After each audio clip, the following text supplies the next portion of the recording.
Welcome friends. In this tutorial we learn about the list.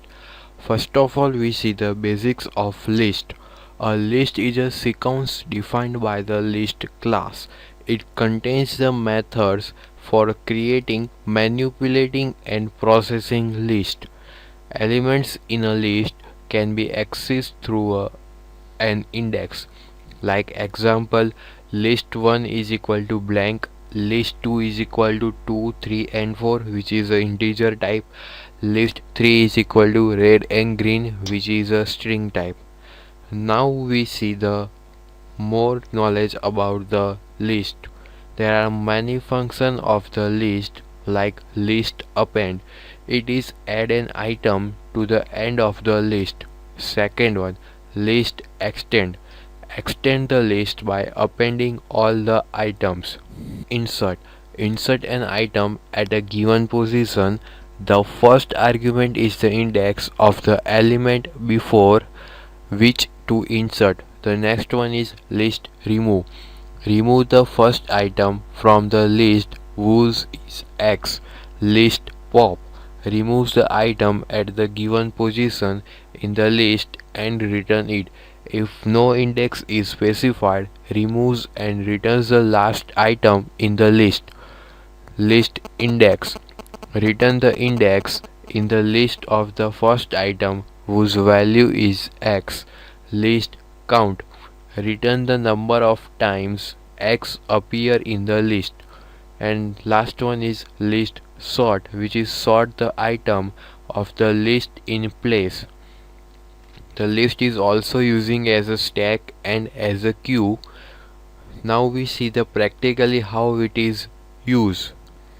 We write some code for see the stack. First of all we initialize stack is equal to 3, 4 and 5. Now we append the value stack dot append and let me give it value 6, and another value is append stack append and let me give it 7, and now we print the stack.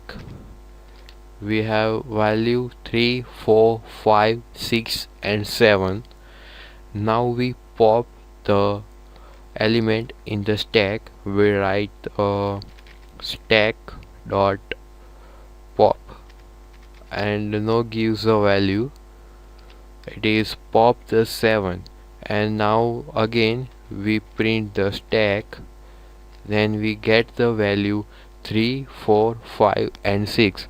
7 is be deleted because we have used the formula stack pop. The list method make it very easy to use a list as a stack where the last element added is the first element retrieved, last in first out. To add an item to the top of the stack, use append. To retrieve an item from the top of the stack, use pop without an explicit index. It is also possible to use list as a queue where the first element added is the element retrieved, first in first out. However, lists are not efficient for this purpose, while appends and pops from the end of the list are fast. Doing insert or pops from the beginning of a list is slow. This is the example of using the list in a stack. Thank you friends.